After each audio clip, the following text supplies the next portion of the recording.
Hello and welcome back to the Forged Alliance for Retard series with your host Nibolowski, bringing you some 1v1 ladder match action on Blasted Rock. Today we're going to be looking at actually some higher level play between Voodoo, I'm sure all of you are very familiar with, and another player also, Karabas Barabas. Great name. Which I like a lot. We meet sort of the players, the colours, the teams and everything else. So we'll start off with up here in the sort of easterly corner. We have Voodoo deciding that he's going to be going UEF and pumping out a Mech Marine to begin with. They're stacking orders. That's just about as far as Voodoo has got at the moment. And on the other side of the map we have, if I bring it down just to give myself a little more time, we have Karabas Barabas, who's actually renamed his Mortal Kombat. He is going Aeon and Red, and queuing up a land factory, second land factory, as well as all the usual mesh of technology and so forth. As far as Blasted Rock goes, there's not really a great deal to it, besides the fact that there are a number of hydrocarbons and mass points on the peripheral flanks up here and here, but in the centre you do find yourself a few bits and pieces of civilian technology in the form of an anti-air turret and a few things here and there. The only problem with this is to take it, you need to generally kill the buildings and reclaim them, which takes time. I'm not sure whether either player is going to be able to get the opportunity to take this reclaim, but we'll see. Anyway, we bring it back up to normal speed. A couple of early Mech Marines and a Spirit out for Karabas. These Mech Marines following down the flank, a cheeky one down here, probably looking to snipe this engineer early on. Looks like he's going to succeed. Yeah, Voodoo's brought him back around and stopped the reclaim of that giant rock there. I don't think that Mech Marine's going to get too much more done. The one on the north taken out by, I can only assume, this Aurora and Spirit. Back up to +1, it's always early game, it takes time to get the 1v1s rolling. And this Mech Marine still finding his way around. He has got a Spirit for company. Unfortunately that Spirit not really being able to land much. This general scouting at the moment, just putting the feelers out. We've got a few strikers out as well. We have a quick look actually in terms of the queuing builds from both players. We have the triple land factory out from Voodoo, and down here we still have just the double from Karabas, looking as if both are edging towards claiming their stake in mass points and so forth. Both commanders interestingly deciding that they're going to actually go for the northern part of the map rather than one splitting north and one going south. I'd say as it stands at the moment, it does look as if Voodoo has a little more going on in terms of the north.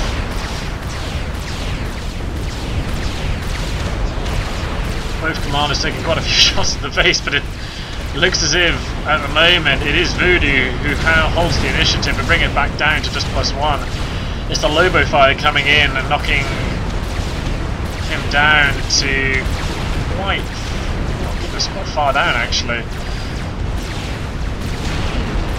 3,000 hit points left on that commander. Voodoo is still on a healthy 7,600. We do have a few Auroras down here harassing this mass pump, but a cheeky blockage there to stop Voodoo's commander from advancing, because it does look as if he kept pursuing. I don't know whether this is going to be wrapped up, surely not in the first 5 minutes. And a really fantastic move by Karabas saves his commander on 1,500 health with these Auroras stopping the advance of Voodoo's commander.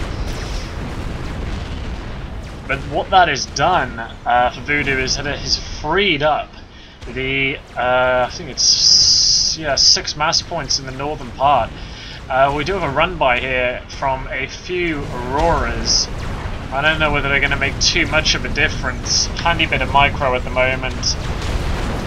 Using the Aurora's range bonus on those Actually, just Lobos down at the moment. There are no strikers whatsoever.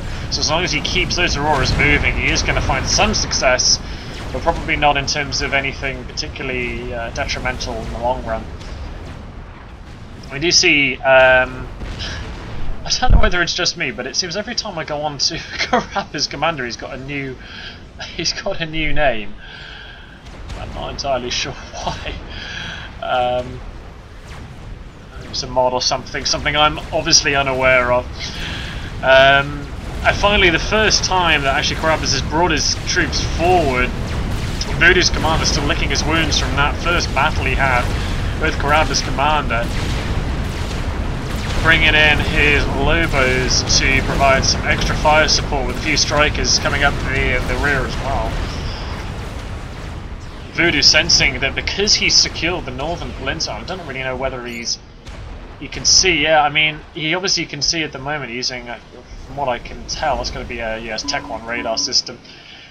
You can see the filtration of some units down south and the commander down there as well, but from his perspective he's probably feeling that he's got the north sorted and he wants to do some damage to the south.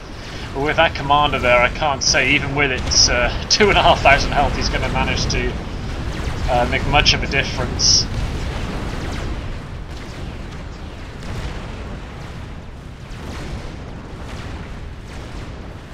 7 minutes into the game, if I bring it back just to normal speed, Voodoo putting up a T1 land factory. I'm not sure whether any player, judging by this, I don't think it's ventured into the air game just yet. There's still a dominance of Tech 1 land units. And you can see the high arc of the Lobo fire, although if I'm honest with you, I do prefer the Zui in general, just for their accuracy. But it does sort of cancel out the Aurora's range bonus, certainly with that amount of Lobo fire. We do have an Eruptor there, but it's going to be made redundant again by the T1 artillery that's encroaching on Karabas base. I'm not sure whether either player, 8 minutes in, we're not really seeing any Tech 2 units coming in terms of land. But now Voodoo sensing an opportunity. The commander for Karabas still lingering down the south, and with all of this land support here for Voodoo, it's been knocked down to 3,000 hit points, taking some fire from this Eruptor down here. And I think that Eruptors is what is going to prevent Voodoo from advancing any further, certainly with that amount of hit points. It does seem as if we're having sort of a clock rotation of attacks here, and anti-clockwise from Voodoo and Karabas, sort of anti-clockwise through the south as well. But with only Auroras, no real further support at the moment, just a collection of spirits and Auroras, he's going to find himself not really being able to lay down quite enough damage. Karabas bringing his commander back, and you see what I mean. Every time I seem to go back to Karabas commander, he's changed names. Again, there we go. There's evidence of it. Seems he's got a scrolling name. And bringing up to +1.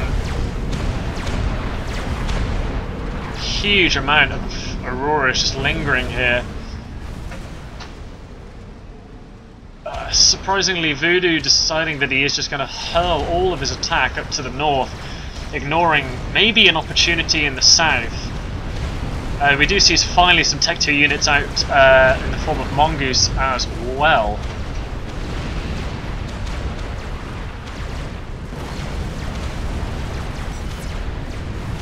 The gun upgrade has been started on that commander as well. He has lost because of bringing that commander back this forward factory. But he has got a nice line of these Tech 1 units with Mongoose support now. Those Auroras aren't going to last particularly long. You can see, if you look at the colour difference there, the massive blob of red that was is now completely decimated by the Tech 2 land fire. If we bring it just down quickly, just to have a look in terms of Karabas base, does he have anything in terms of Tech 2? He doesn't. I mean, all factories are still producing no transition to Tech 2 whatsoever. We have a look in terms of economy at the moment, a stable, actually having quite a significant mass advantage as well. Probably, I don't know whether he's been holding off upgrading his mexes. Conversely, look at Voodoo. I mean, despite the fact that Voodoo is having minimal energy problems, granted, but he's having energy problems. It'd be interesting to see whether Karabas can capitalize on the extra income he has at the moment. He's finally deciding, is he going to do anything with this commander? This lack of deliberation, whereas Voodoo seems to be fairly concerted in his efforts. Karabas just tends to be waltzing around. Granted, he is taking away some of this economy.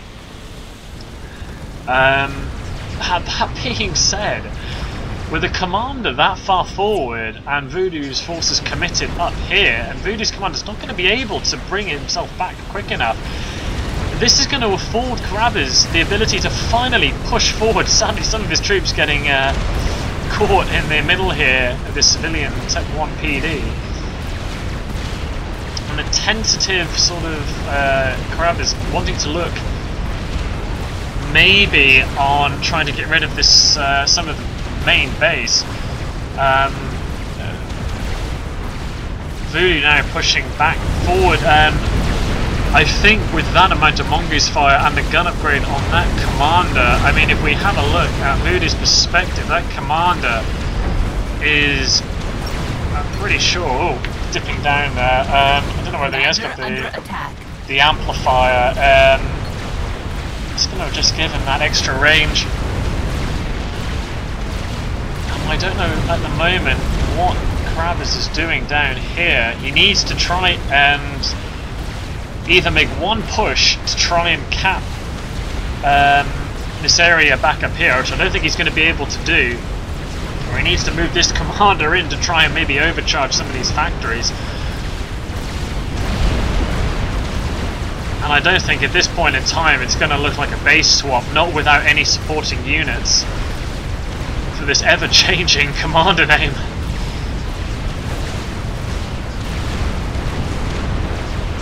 And Voodoo now back up to a huge amount of health. Voodoo's commander,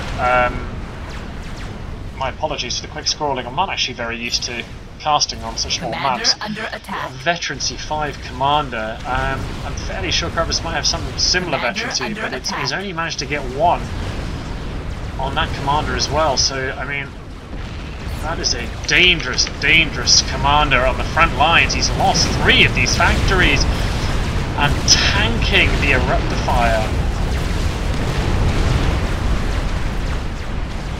Karabas commander looking as if he's being caught short at the moment as well, with some lingering Lobo fire, just pinning him outside of Voodoo's base.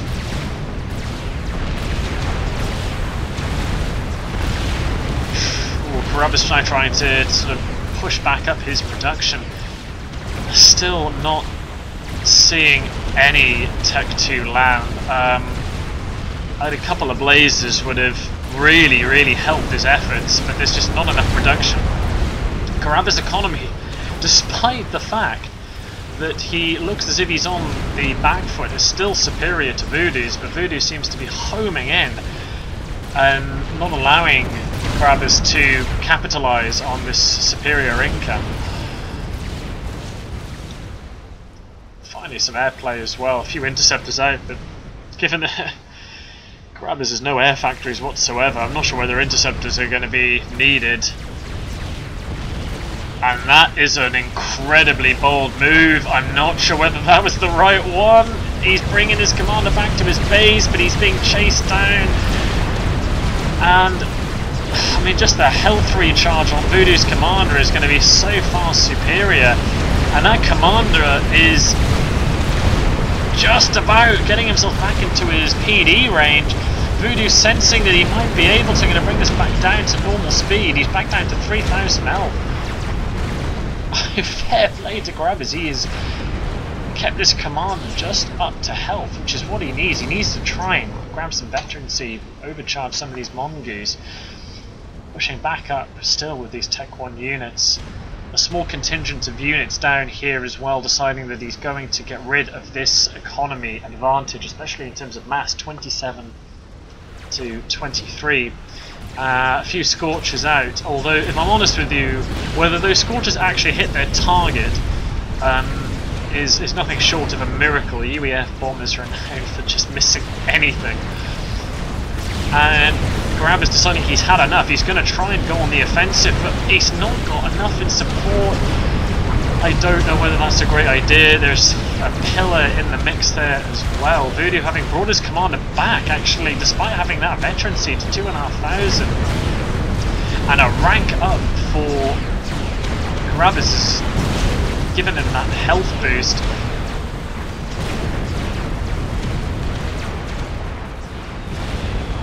If I'm honest, at this point in time, I will be absolutely shocked if he is able to bring this game back.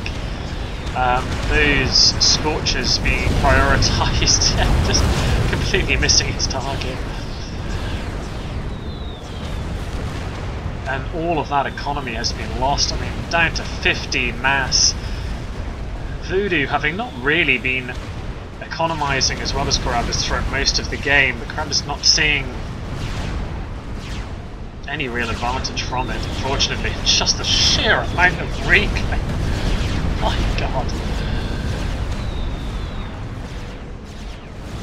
And is all of this Scorcher fire, and he does have, from the look of it, bits and pieces of anti-air scattered around his base, which is preventing these Scorchers from their bombing runs.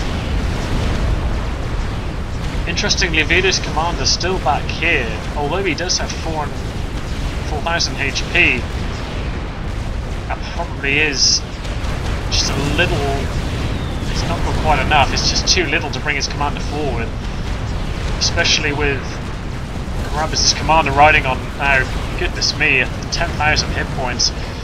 But being surrounded by these units, there are just too many Tech 2 units in there. And all he has are Auroras being pumped out from those Tech 1 factories, some anti-air, and he's going to have to dedicate to it now to stop the Scorchers from landing in. Back up to +1, we're going to see just touching. If you watch how these amazing players prioritise their units, Voodoo bringing his commander forward, and it looks as if it's going to be the commander's duking it out now.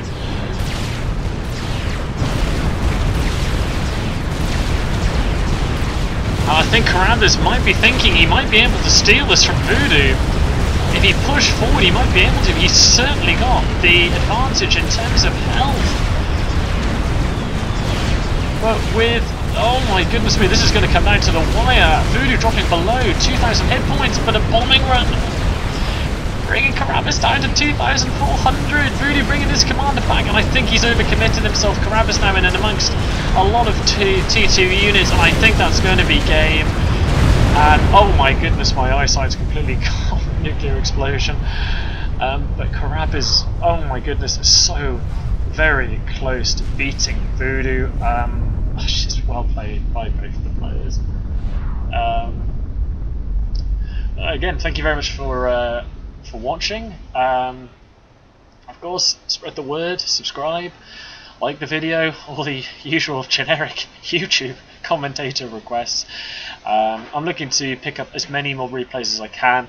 At the moment, it would appear the Forged Alliance Forever forums are falling a bit short in terms of replays, so please, whether it's submitting them to myself or submitting them to the forum or my Steam account, whichever it might be, I'd be more than happy to throw up a shoutcast with yourself included, and I will see you next time.